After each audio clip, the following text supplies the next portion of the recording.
on this webinar after it's being recorded.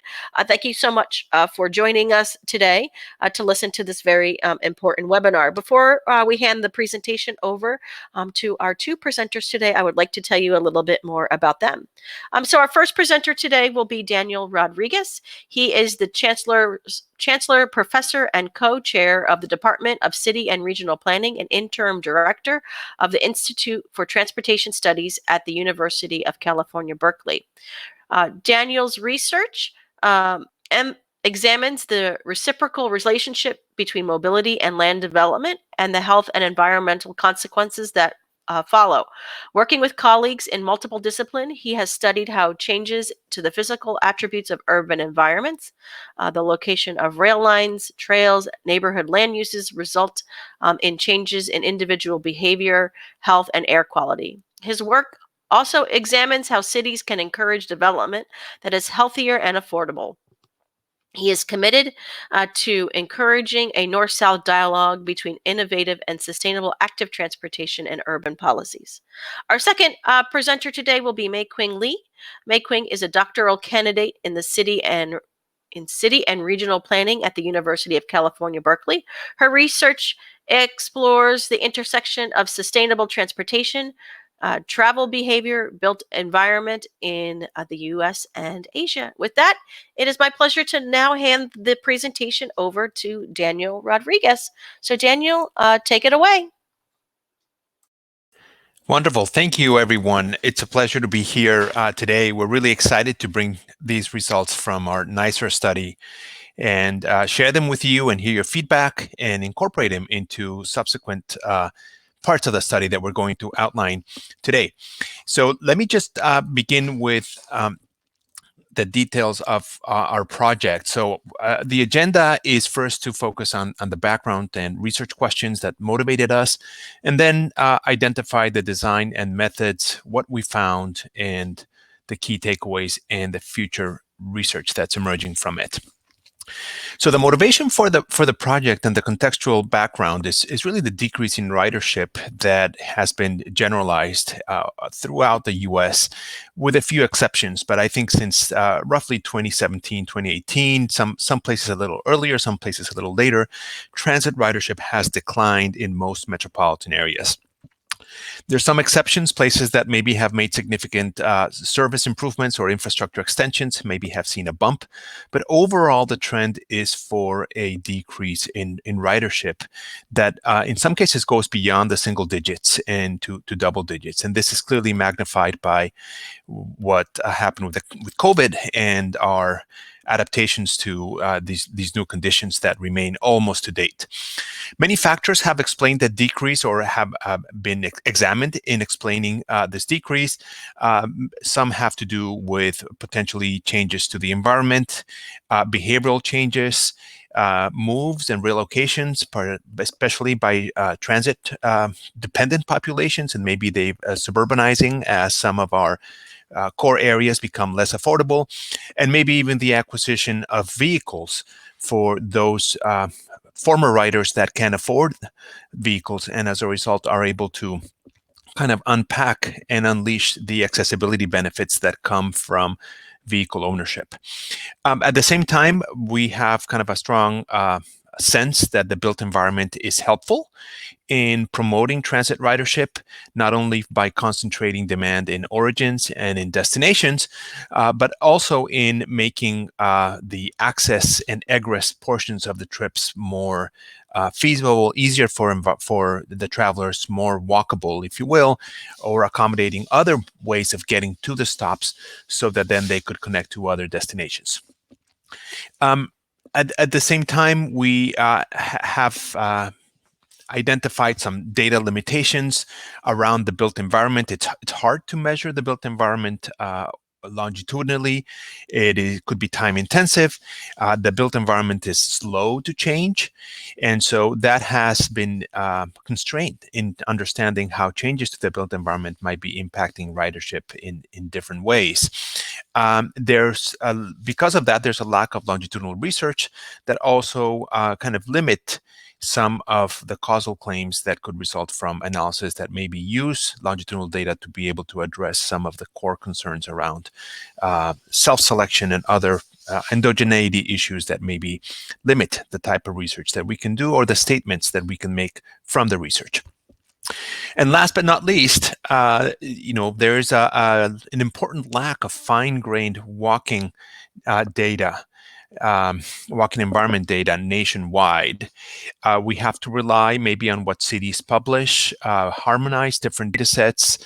Sidewalks are just beginning to emerge from many areas, and we still need to sort of assess the quality of that data.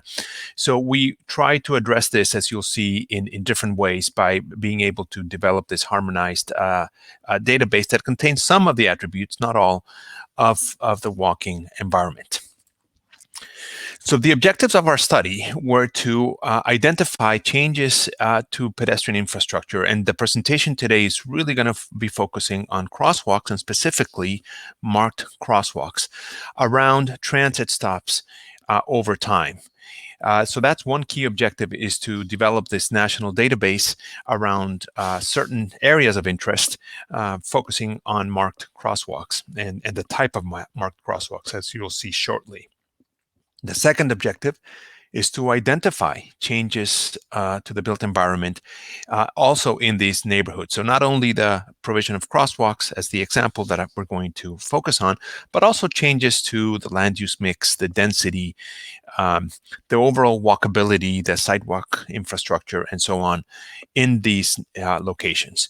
And lastly, take the two previous points, sort of the changes in the crosswalk environment, the changes in other built environment characteristics, and associate them to ridership changes. So are they related to those ridership changes? What other potential explanations exist?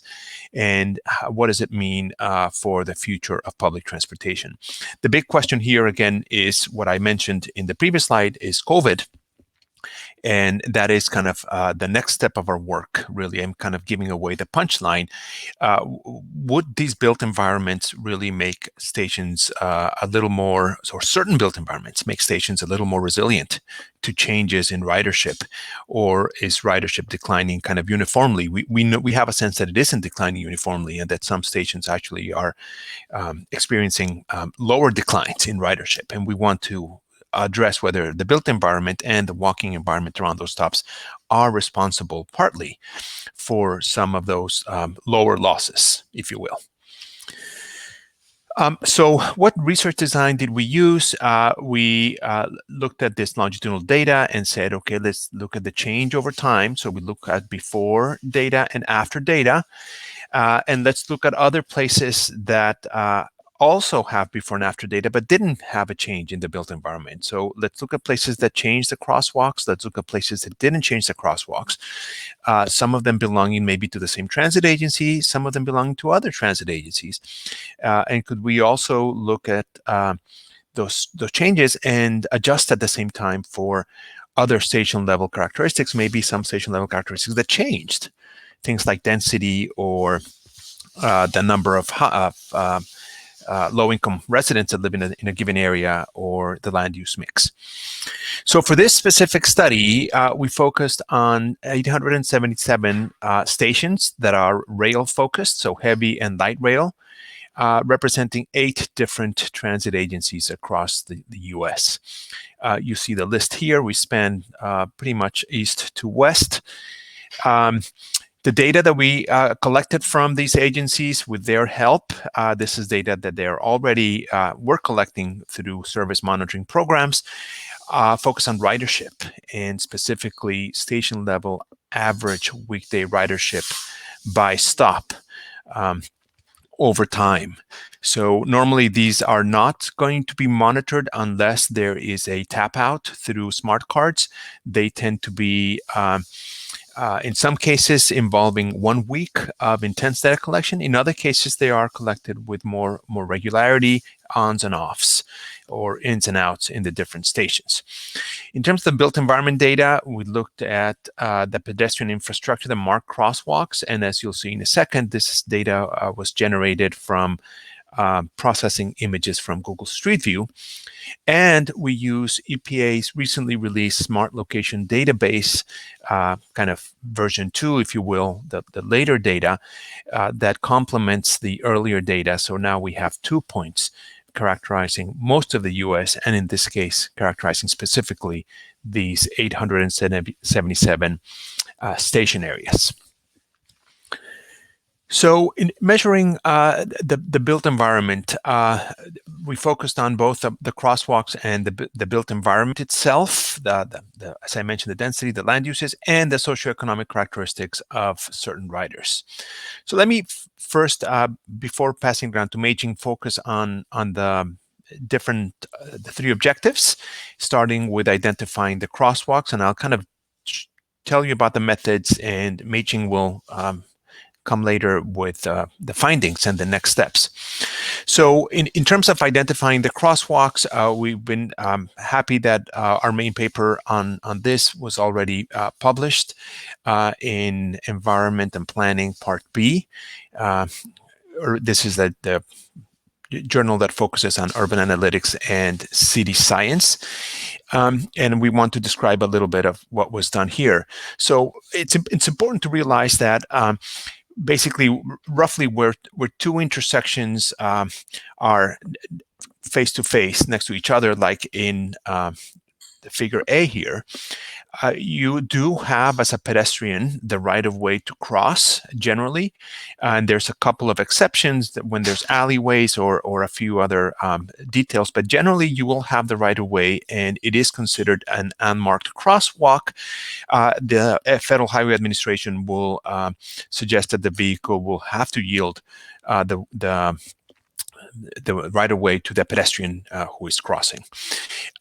In colloquial terms, if you ask most sort of non-transportation experts, non-transportation citizens, they will tell you there's no crosswalk there. There's what do you mean? And it's certainly true. There is an unmarked crosswalk, and that's sort of how we call them. The markings we think are important for safety reasons. Of course, context really matters, but we see different types of markings. We have the very basic parallel line crosswalks, and we also see high visibility crosswalks. And more recently, these high vis crosswalks that might involve continuous paint or a ladder, as you see here in figure C, or variations in coloring, for example, are designed to really be much more prominent for the driver and alert to the potential presence of a pedestrian. This item C is now actually being complemented further by different types of flashing lights, what was formerly called the hawk, so sort of flashing beacons that might be activated by a pedestrian or might be detected automatically to further kind of bring the alertness to the driver that there might be a pedestrian showing up in this area. We focus on detecting B and C, of course. Do we see lines on the pavement, and then what type of lines are we seeing? From our analysis of Google Street View, we'll give you a little bit more data in 1 minute. We were able to create this data set that goes well beyond the 877 stations that we're going to talk about later. We basically took all the transit-oriented development stops that were included in the Center for Transit-Oriented Development database at the time. This is beginning in roughly 2019, 2020. And we're able to process the imagery from 2007 to 2020 on these locations. So you see the distribution here, natural clustering in the coasts, but also we have that kind of good coverage north to south. That data are now available for use by anyone who would like to access it and apply it to their own work, including, of course, the transit agencies that are relying on it for their own planning and prioritizing. As I anticipated before and shared with you, we use Google Street View imagery. And this imagery varies over time, both in terms of coverage and quality. So we try to extract the information when available. When not, then we simply interpolated the information based on the coverage. Here you simply see the percentage of the intersections that we analyzed that have Google Street View images by year. So the coverage varies significantly. A great outlier here that jumps out immediately is the year 2010. This just means that only slightly less than 1% of all the intersections in our database had an image from a Google vehicle driving by and being made available to the public. By contrast, in 2019, almost 85% of all the stops had an image, Google Street images. The intersections, by the way, not the stop, the intersections in the stop had a Google image available. I neglected to mention that we looked at 250 meters within each stop. So it's a fairly tight location. The reason we focus on such a narrow band within the location of each stop is because we figured that anyone accessing the stop by, say, a walking mode will have to traverse this most proximate intersection to the stop. So even if you're coming from a mile away, that last, if you will, eighth of a mile or so, you'll have to traverse it. And if you're coming from a quarter mile, you will be traversing it as well. So it's kind of potentially a bottleneck, or at least the most important area where you will see most riders that are accessing, in this case by walking modes, going through. It becomes kind of a funnel to the station, and as a result, the relevance of studying it here. In terms of the model deployment, basically we have the input image and a model that detects the object, and then we do the counts basically of the type of infrastructure that gets identified, like a parallel line or a high visibility line, that allow us then to develop the percentage of the intersections that have these. We focus on that percentage partly because some intersections have multiple images for them. And so we wanted to make sure that rather than stitching all the images and creating a complete and uniform depiction of what's happening in this location and then post-processing it with our object detection model, that we were able to process them separately and potentially deal with that more complicated kind of image assembly process. On the item number 2, changes to the built environment, I mentioned the use of the smart location database. The baseline for that database is 2010. The latest release comes on the year 2020, but it uses data from 2018. So it's really an 8-year time period. And what we've done here is we focused on our 877 stations. We looked at all the census block groups that intersected within half a mile buffer of each station. So in this case, we drew a larger buffer. We drew a buffer that was beyond that eighth of a mile, all the way to half a mile, because that's at least a more generous catchment area for each station. You see the distribution of stations by agency that we ended up including.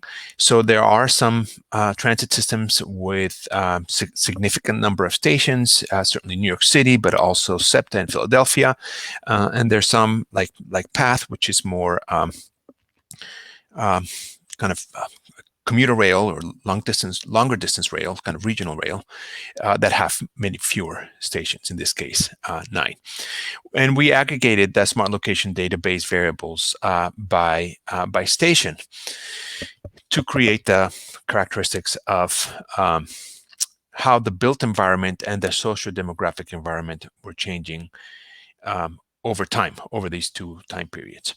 And then the statistical analysis, kind of bringing both together. What we did here was basically a model of changes on changes. So we were looking of the change in ridership in station I, as a function of whether there was a change in crosswalks, whether there was a change in the built environment, and we also examined some interaction terms. We kind of wanted to see the extent to which there was some moderation, some moderating effects in some other relationship. Are crosswalks more important in certain built environments, for example? Or are crosswalks interacting perhaps with changes in some social demographic characteristics of the areas? Within the crosswalk model, or within the crosswalk variables, we really had two different variables. We had one model that looked simply at the change in marked crosswalks, so ignoring the type of markings, if you will.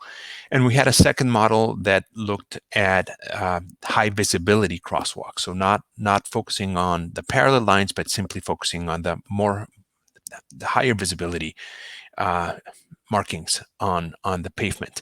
And we examined both separately to see whether there was any difference.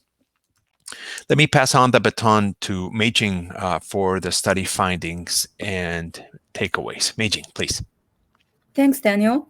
So next, I'm going to share some of our findings from our prior analysis so far. The first is the findings from our first paper, trying to identify the overall station-level crosswalk enhancement over the 14-year period. And this analysis is directly derived from the national dataset we generated from Google Street View imagery. We concluded with three main findings by examining the percent coverage of three types of crosswalk infrastructure. That is the marked crosswalk in general, and parallel line crosswalk and high visibility crosswalk separately. So first, we find that there's a notable increase in intersections with marked crosswalk, as well as a shift from the parallel line to high visibility crosswalks across the country over time. And second, the growing trend is kind of sort of consistent across agencies in their station area buffer that we draw, and which is throughout analysis period, but also there are some regional variations in terms of the level of coverage and growth rate. And third, while crosswalk enhancement projects were implemented at intersections in most transit station areas, our local analysis showed that there still remains gaps. Let's take a look at each of these findings. This figure actually shows the distribution of the number of marked crosswalks, as well as changes in estimated number of parallel line and high visibility crosswalks detected by our model at the more than 51,000 transit adjacent intersections in 2007 and 2020. The percentage of intersections with no marked crosswalk decreased from 19% to 14.4% in 2020. And similarly, the percentage of intersections with parallel line crosswalks decreased from 71% to 64%. The percentage of intersections with high visibility crosswalk increased from 43% to 62%. Such a pattern and shift to high visibility crosswalk is actually evident by the increase in the average number of marked and high visibility crosswalks per intersection as well.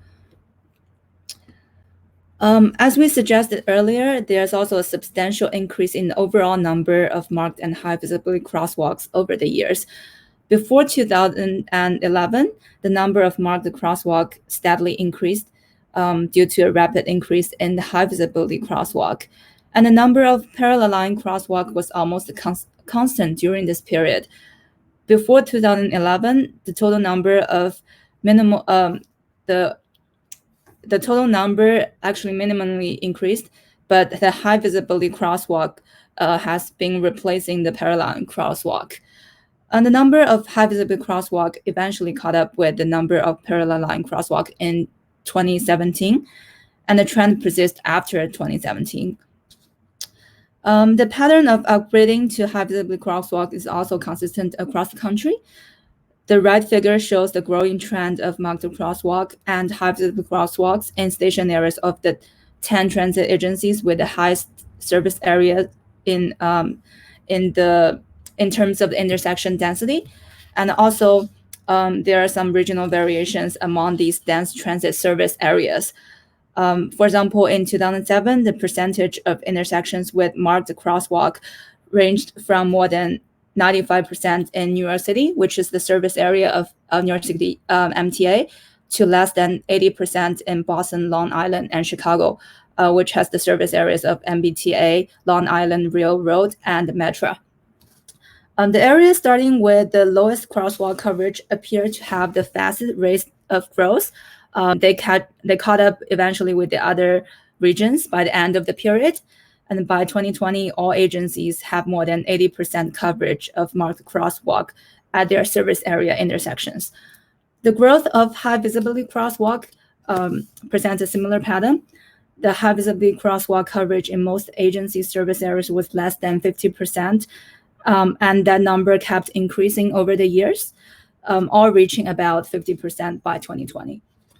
And notably, the transit service areas in New York City and San Francisco, which were the MTA and SF-MTA, have seen the fastest increase in the coverage of high visibility crosswalk since 2014. And the only drop is observed in Philadelphia in the service area of SEPTA. Furthermore, we did a focused analysis using 2 case studies in New York City and San Francisco.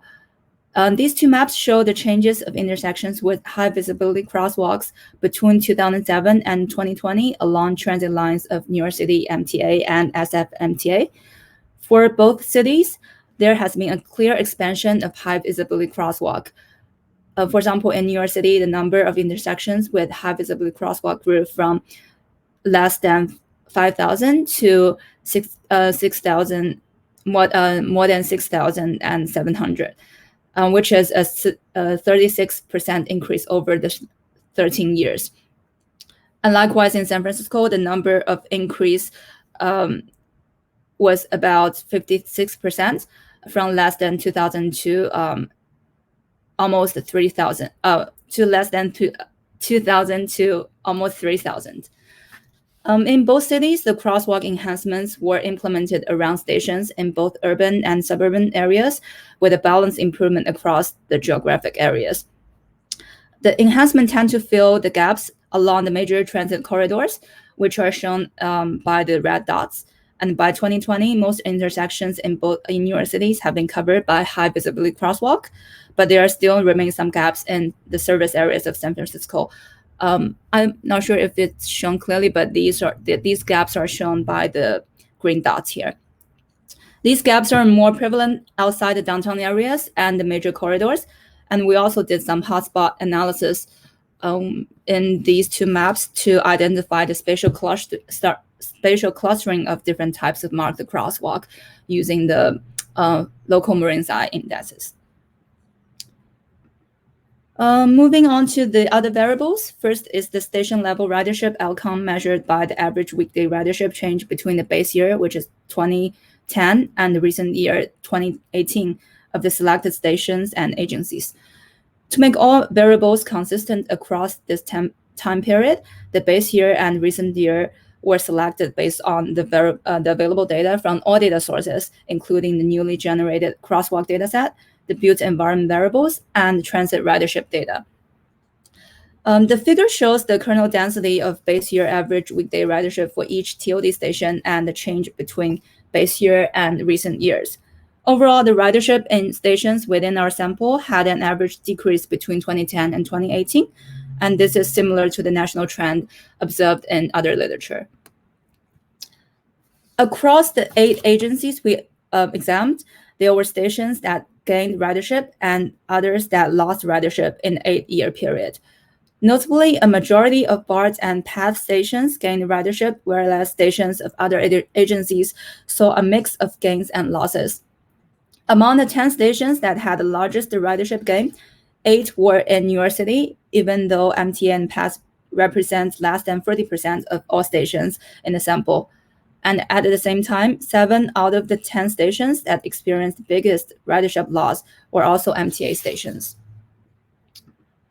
We tested the statistical significance of the difference of each built environment variable between 2010 and 2018. The results indicate that there were significant changes in most built environment variables. Here we highlight 4 important findings.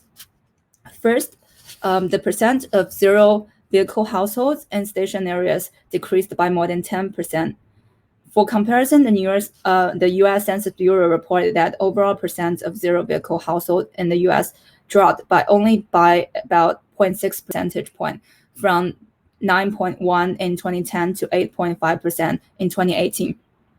It is possible that these decreases reflect broader changes in urban areas, but more significantly in highly urbanized areas. And the second is the population and job density in station area increased. However, there is significant variation within each agency's service areas. For example, among all 877 stations we analyzed, the most drastic increase or decrease of the population density all happened around the New York City MTA stations. And similarly, the job density in station areas increased significantly, especially for the ones around MTA stations. On average, the density of MTA station area increased by 2.3%, and the job density increased by 10.9 jobs per acre, with a maximum increase of 21% and 240 jobs per acre. And third is the percent of low-income workers around the TOD stations decreased by 1.5% on average, decreased by 1.56 on average, with the largest decrease in BART and MTA station areas. And finally, the percent of zero vehicle household has decreased likely due to the density increase and demographic shift. Here are several tables from our report, which I'm not going to explain in details, but basically they compare the numeric and the percentage differences of all variables considered in our model. And also there's a result from a paired t-test result between the base and recent year. Here are also several maps showing the station area census block groups, which are the unit of analysis for most of built environment variables that had the highest and lowest population density changes in the 6 major cities in our sample of analysis, which are Philadelphia, Washington, D.C., New York City, Chicago, San Francisco, and San Diego. Finally, it is the statistical analysis to examine the association between ridership change and the built environment change, essentially to answer the question, how do the changes in station area pedestrian infrastructure and transit-oriented neighborhood built environment affect changes in station-level transit ridership across the U.S. between year 2010 and 2018? Here is just a recap of model specification that we introduced earlier. We estimated 2 change-on-changes model on the effects of marked crosswalks in general, and a separate model on high visibility crosswalks. We tested a list of built environment variables based on prior theory and empirical evidence in literature, but we only retained variables that had variance inflation factors less than 5 in the final models. Our report has the full model results, but here we just want to highlight several key findings from the factors that are statistically significant, as well as their interactions between several factors. Both models our models are estimated with clustered standard errors by agencies. So it's like a fixed effect around around the stations of each transit agencies. First, let's take a look at the treatment effect from the marked crosswalk. We find that by itself, our model suggests that the addition of high visibility crosswalk had a positive association with the transit ridership, while the addition of marked crosswalk, which is the improvement from unmarked crosswalks at station areas, was associated with a decrease in average weekday ridership. However, when we add the effects from the interactions between crosswalk change and the base year population density and the base year ridership, both effects become positive.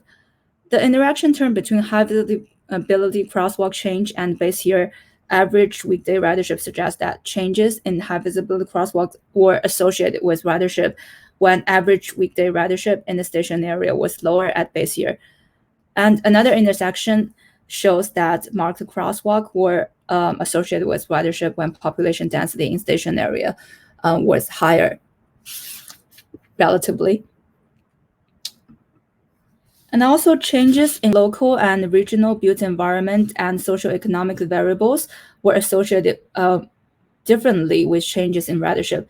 For example, the changes in variables such as the population density change by itself is negatively associated with ridership change. But however, since this is moderated by the other interactions between changes in population density and the zero vehicle households, these were statistically significant. The overall density effect is moderated and shows a positive effect on the ridership where the population density increases. Here are the two plots from both of our models. We also estimated an increase in, for example, the increase in the percent of low-income workers in the station area is actually associated with lower ridership change, which is shown by the negative plot in this figure. And the transit ridership decrease in areas that increase the population of low-income workers.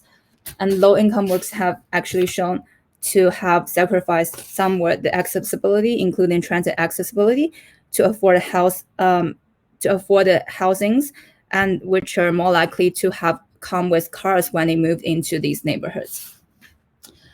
And in fact, the overall effect of the percent of zero vehicle households within station areas shows that more positive changes in the percent of zero vehicle households is associated with negative change in the ridership.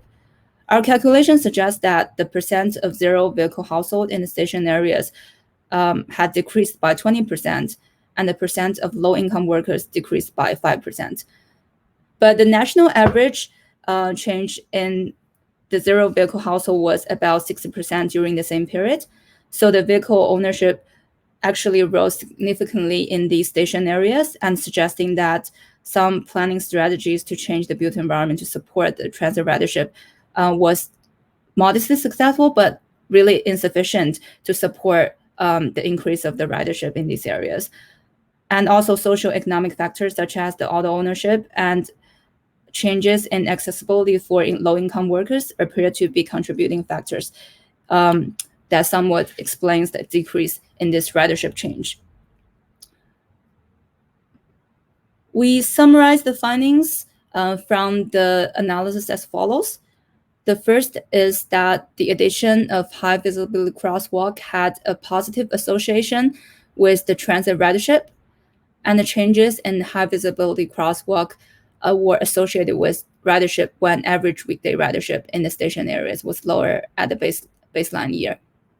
And third is that changes in local and regional built environment and socioeconomic variables were associated differently with changes in the ridership.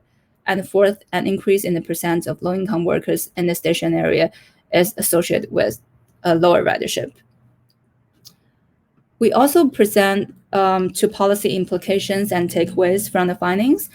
The first is that efforts by land use and transit planners to develop strategies to modify station areas to support higher ridership are necessary, but likely insufficient to achieve the environmental sustainability goals. And second is that planning policy attention to auto ownership and use is likely to have beneficial impacts on the transit ridership. For future research and a few directions to take for our next steps, the first is that this study could actually incorporate other infrastructure types, such as the sidewalks, bike lanes, other ADA facilities, in addition to the existing market crosswalk dataset we had in our analysis for this study, which could actually give us a better picture of how the overall walking or cycling environment has changed over time. And second is that as a dependent variable, apart from the ridership, we could study the mode of access to each station as well. We expect that better walkability will encourage a modal shift in the transit access for people's access to the stations that's associated with the ridership change. And for this, some challenges still remains. for there aren't as many historic data on the mode of access for stations as much as the ridership data we had previously. And third, we should actually look into each individual transit agencies or particular region for different factors along with the built environment changes that might drive the ridership change that we explained earlier. And lastly, the longitudinal data set we created provides some opportunities to study the impact of special events such as the COVID-19 pandemic on the ridership change.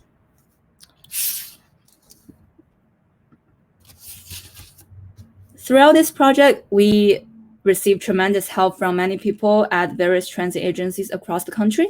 We were very grateful for all their support providing us with the transit ridership data, which makes this project possible. And finally, we want to thank the National Institute for Congestion Reduction for the funding support and for organizing this webinar.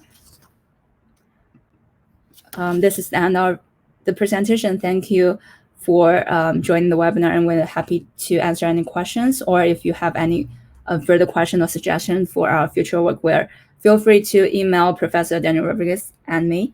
Thank you. Thank you so much, and I'll just briefly show up the list of references that were included in the presentation. Again, a copy of today's presentation is available in the file section of Adobe Connect. Simply click on the download button, and that will save directly to your computer.